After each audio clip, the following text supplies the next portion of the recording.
G'day guys, my name is Wildcard and welcome back to my channel.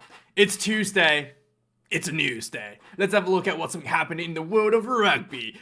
A lot of you guys know this face. I know this face. He's famous. He's famous for being atrociously underqualified and horrendous. This is world famous, no longer a Brit, Scottish referee, Mike Adamson. And his performance has once again under the hammer for it in the game between Harlequins and Castries. Now I did not watch the game, I only watched the highlights. Apparently some of the decisions that, and in the highlights they obviously try to cover up, not to show the horrendousness. I did see the horrendous decision for the try at the end, but that wasn't really his fault. That was like the TMO's fault. But apparently there was like 4 passes being missed out. Apparently there was like weird penalties that was given out that was completely wrong. But I knew this guy. If you watch my England squad review, I already pointed this out. He is the head referee for England versus Wales in the Six Nations at Twickenham. This guy is grossly underqualified to even, he needs more training. And he's given literally one of the biggest games in the Six Nations this year. I actually can't believe who came to this decision to put him as the head referee there. And once again, he was under fire for his performance in the Harlequins game on the weekend, right? So yeah, so a lot of you probably don't remember. Maybe some of you do. His performance between Wales and Australia last year was horrendous.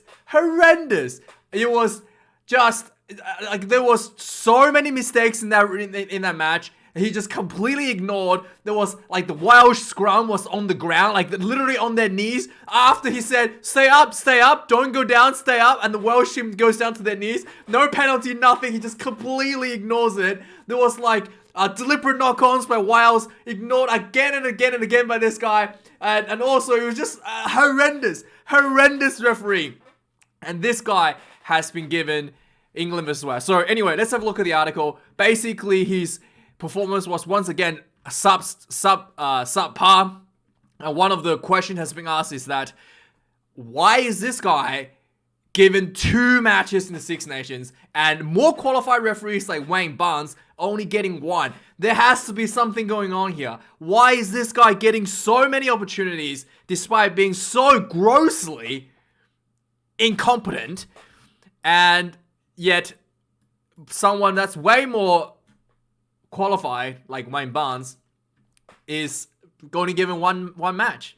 So something's going on here. Something's not right, and people are not happy. There's a lot of just Twitter messages towards him about how is his performance so poor in the Harlequins match. And also, so this article goes into by Paul Smith. He goes in to try to defend the referee, saying, hey, everybody has the, he talks about Jonny Wilkinson's kicking percentage, not that good, not always 100%. He talks about everybody makes some mistakes. But look, Jonny Wilkinson misses 13% of his goal kicking. Mike Adamson I'm pretty sure he had his match with Australia was his first international test match. That's 100% of his international performance being unacceptable and horrendous. So it's not exactly 13%, right? So, excuse me, Paul, but I know you're trying to defend him, you're trying to be nice, but the stats don't really compare at this stage, okay? And so, yeah, his performance and there's also seems to be like consistent trend. It's not just like, one off, one bad test match. It's been a bit of a consistent poor performance going on with this guy, and he's been in the controversy. Seems to be coming up a bit more often than any other referee at this stage. And yeah, I can see that he's talking about how everyone has mistakes, but I don't think and he's saying that fans are overreacting. Some of the fans are just being just completely wrong and being toxic. But yeah, mate, look, it's a little bit, to some extent, yes, you don't want to be too toxic to anybody, but if this referee is underqualified, if he needs more training, there's no point of you covering him up, because that just makes everything even worse, and it's not going to improve, and more fans are going to suffer, more of the quality of the game is going to suffer, the viewership is going to drop, and the integrity of the games are in question. So I see what you're doing, but I don't agree with your assessment. This is not just, this is not Jonny Wilkinson missing 13% of his kicks. This is like him missing, this is like Lola Seo missing 50% of his kicks against the All Blacks. So this not really comparable, not comparable analogy there. And then Wayne Barnes was also being, speaking of, referees, there was a bit of a, thing where Wayne Barnes giving out a red card for a former Wallabies hooker. Tololatu got red carded for swearing at Barnesy. So Barnesy has a bit of a history about not really taking abuse from the players. He's already had a history. He's already famous for giving Dylan Hartley a while ago for calling him a effing cheat, and then he sends him off with a red card straight away. But with Tololatu, he swore at Barnes, but he got a yellow card. But the fact is, he already had a yellow card apparently in this game, so it was his second yellow card. Then he was given a red, essentially. So this was again Barnesy kind of not taking any shite from the players, and pretty reluctant, pretty heavily. I guess I wouldn't say it pretty pretty heavy-handed on some of this swearing. I mean, some people were trying to argue, what's wrong with a bit of a swearing? I mean, you can swear, but if you're swearing at the referee in the rule books, that is not allowed. That is abuse of the referee is not allowed. It's literally, straight away a yellow card. So Barnesy is right. Maybe Barnesy, some people might say Barnesy should be a little bit thick-skinned, but when you're under so much pressure, you really do not need that. And especially when players thinks that they can just abuse the referee to get what they want, is definitely something that I think Barnesy done the right thing here. And then as a result of all these referee talks, New Zealand has stepped up their game. They wanted the referees to be training with the Super Rugby teams to help improve both their players and the referees. So this is something that's really smart from the New Zealand Rugby. They have been penalised. The New Zealand has felt like they've been penalised unfairly a lot of times, both in their Super Rugby teams and in the All Blacks team. And that is the result of, I guess, they kind of recognize that as a result of a disconnect between the referee's interpretation and how the teams train their players. So New Zealand stepping up the game, putting every referee giving every team a referee to train on the field during training sessions, to go through everything, to make sure that this is really, really smart, really, really brilliant. I think everybody should probably start doing this. And especially if you want to take, your international rugby, if you want to take the World Cup seriously. As we can see that the World Rugby's referees really inconsistent. And just for the New Zealanders to get on page with the referee, on their own referee, with the players, is really, really important. And they're stepping up their game. So I really hope to see that other teams starts doing so also. Now let's talk about Six Nations. It's coming up in about a week and a half, and there's been a lot of selection has been done on yesterday, not yesterday, over the weekend, and then a lot of teams has already had reshufflings just in the last couple of days for their selection teams. I've got videos out for the full reviews, for the previews of the squad announcement, but there's already been a lot of changes, and there's a lot of talks as a result of selections. So one of the big ones that kind of I didn't talk about yet is that the Scottish, I guess, reserve fly half Adam Hastings being left out of the Scottish team. He played pretty well last year for the Scottish side, and a lot of the pundits believe that he's being omitted because there is a disagreement between the head coach and him. So yeah, and there has been a bit of history going on as well. So apparently a couple of years ago in 2020, the current fly half in the form of Finn Russell had a bit of disagreement with Townsend, and he didn't play in 2020, and he came back in 2021 after they got back on the front page, in the same page again, and then they kind of patched things out, And whilst Russell was away, basically Hastings was in for Russell's and done a pretty decent job. And last year as well, Hastings was on the field for Russell at times, coming off the bench. I think Russell might have a bit of injury as well towards the end of some point of the season. I think maybe towards the end of the season. So he was playing for Scotland, pretty much pretty much played for Scotland every game last season. So yeah, there's a lot of speculations what's going on, why he wasn't selected. I mean, if this is just because there's a bit of disagreement between the head coach and the player, someone in the Scottish national side should step in and sort this out, because as of recording this video, apparently Scotland has 1-5-8 in the team. So, yeah. That's going to be an issue if Finn Russell gets hurt. And this is, if this is just some kind of ego issue between the players and the coaches, there should be someone come in to try to, a mediation guy comes in to sort of sort this out. This should not be happening in the national side. And does not look good for this team. And as I just mentioned, there's a lot of disruptions in the all around the world as a result of the pandemic, and it's largely to do with the difference between governments and the difference between basically difference between the government rules, the difference between the club rules. So essentially, the governments don't have restrictions anymore, but so a lot of players are getting contaminated, and then as a result, the clubs and the governing bodies for the tournaments still requires people to be clean, to be healthy, to play. So there's a lot of players not able to play because of the result, despite the fact that technically they're allowed to play by the government, but the governing bodies of the tournaments won't let them play. So as a result, there's a lot of changes already in a lot of the Six Nations squads. A lot of players getting called back into club rugby as a result.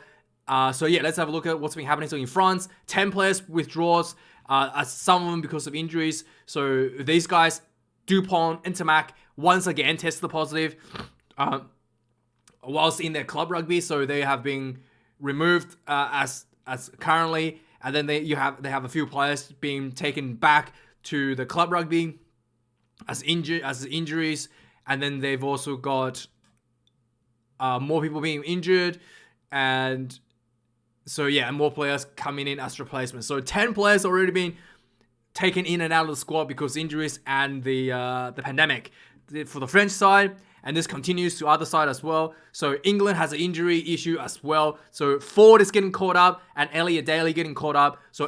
So Owen Farrell was due to be back to play his first game since he played against Australia in November last year, and during training he hurt his ankle again. So he's looking at he's definitely going to miss out at least the first couple of games in the Six Nations so far, as reported so far. Not sure how bad that injury is currently, and as a result, and also Jonny May was injured because of a knee injury. That sounds pretty bad. So Elliot Daly is coming in for Jonny May. Owen Farrell, George Ford is coming in for Owen Farrell. So this kind of begs the question that the George Ford 100% cannot play 12. So I think my prediction is going to come true, guys. I think Eddie Jones is going to put Marcus Smith at 12. Mark my words, it's happening. I don't think they're going to put George Ford on the bench. I think George Ford is probably going to start at 10 and Marcus Smith at 12. I think that's going to happen. That's something that Eddie Jones would really, really like to do. And so Owen Farrell was injured during training, ankle injury. Eddie Jones, not happy. And going to Wales now. So again, more players tested positive. So one player tested positive, and also because of the scheduling rechange. So there's a gameplay this weekend, which is coming up. So some of the Welsh players are kind of like called back down into club rugby to fulfill their duties. So we'll have a bunch of players from the Dragons, Ospreys, and Scarlets, and Ulsters being called back into the team to play one more game this weekend before coming back, I guess, into the squad for the Six Nations. And yeah, so all of these guys are kind of at risk of getting injured. And hopefully everybody stays healthy, and because the Wales is really, really desperate, need everybody to be healthy. They're running thin on players. A lot of people are already out. A lot of the big names are already out this year due to injuries, like George North and Halfpenny. So they're all, so the players definitely have to be very, very careful this weekend. They do have one positive case as well. And Ireland stars injured as well. 3 Ireland stars injured. And Ty Furlong, I picked up calf injury, which is probably the biggest one. That is, the Irish for Ty Furlong's, to me, I'm very disappointed hearing this, is that Ty Furlong is the best, probably in my opinion, in the world, and probably my favorite Irish player. And he's injured. Hopefully he doesn't take out for the full Six Nations season. That's a big loss for the Irish side. Also, James Ryan, another huge loss to the Irish side. Had a bit of hamstring issues. Hopefully that's not going to be too bad. And then Josh van der Fleer also seems to be injured. So that's 3 big starting names for the Irish side. But I do think the Irish side have quite a bit of depth in their team. So I don't think it's going to be too much of an issue. But it does reduce their strength just that little bit, like noticeably a little bit. So more news is that a lot of this restriction has been lifted in Ireland, in Europe. It's not just Ireland. Pretty much every nation is currently allowed full squad, except for France, I believe.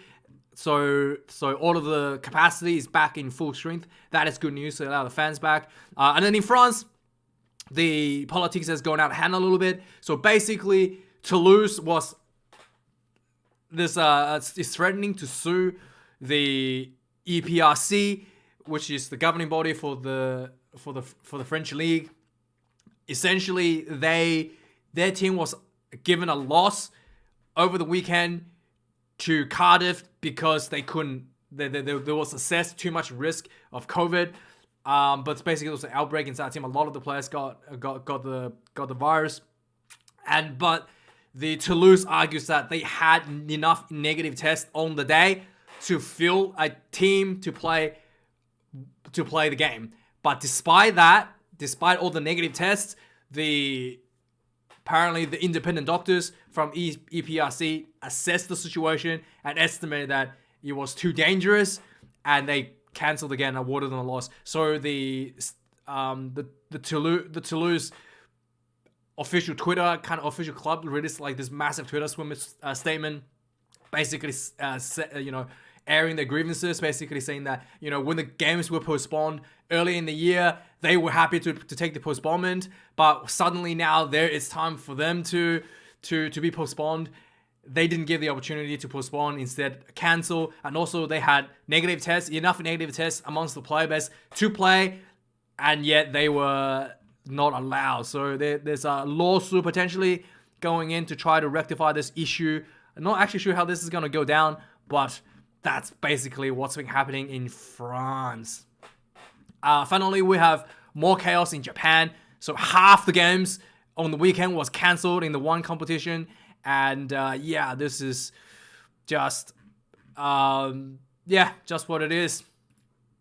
And then, so Super Rugby Preseason has been cancelled as well. Some of the stuff has been cancelled as well. So Horrendous game against Moana Pacifica cancelled. Western Force, Fiji and Drua cancelled. And this also talks of a rescheduling in Super Rugby as well. So currently, the restrictions are completely different. So New Zealand's completely inaccessible. And then Australia, every part of Australia is basically opened up. There's no restrictions essentially. And then in Western Australia, there's restrictions. There is restrictions like it is in New Zealand. So we have basically 2 separate systems operating in Australia, in New Zealand. It's completely differently affecting all teams in Australia, both Australian teams and New Zealand teams. So this is going to be looking pretty interesting as to how they're going to finish up the season. Maybe they will they have to do a rescheduling. Maybe they will end up with something. We'll see how that goes. But there is talks of potentially another reshuffling of the schedules after already reshuffled, I think a month ago in December, as a result of the restrictions. Finally, we're going to finish up in some news in Australia and South Africa. Kurtley Beale is talking about coming back to Australia to make a bid for the Rugby World Cup. And he's looking at potentially losing out on $500,000 of salary for not playing in France anymore. I mean, in my opinion, I love seeing Kurtley Beale back, but two things I think this is a bad idea. First of all, his performance in the Autumn International hasn't been impressive. Now, that could just be because of his form. You know, he could potentially get better. I felt like that was not that impressive to be worth paying $500,000 for, to be honest. Secondly, I think Kurtley needs to do what's best for his family to take the money. His career is coming to an end. And to be honest, Kurtley, you are going to need to be trying to get as much money as you can before your career kind of ends. And yeah, so I think a World Cup just for nationalism is admirable, sir. But I think you need to put your family first. You need to put your own financial well-being first. And I don't believe with this decision. And also, Jamie Roberts left his team in, I think it's in, where did he leave? But anyway, Jamie Roberts left his club in Europe. He's also coming down to play for the Waratahs next year. He just signed, so this will be a bit of a change of pace for him. And then we have Matt Giteau still playing, signed again to play in Major League Rugby in US. He has been there for a couple of years now, I think, in Los Angeles. He's 39 years of age, still playing. He could be the Tom Brady of rugby. 39. He's playing Major League Rugby in the US. And yeah, good on him. Good on Matt Giteau for keeping up with what he loves. And finally, we have a bit of injury update for the Springbok Fly Hub, Elton Jantjies. He has a bit of shoulder injury, looking to be out for 3 months. And yeah, that's pretty much the news today, guys. Let me know your thoughts on any of the articles. Thank you for watching. This is pretty tough times for everybody. Stay healthy, look after yourselves, look after your family and friends. And like, comment, and subscribe. Let me know your thoughts. Thank you for watching, guys. I'll see you guys later. Cheers.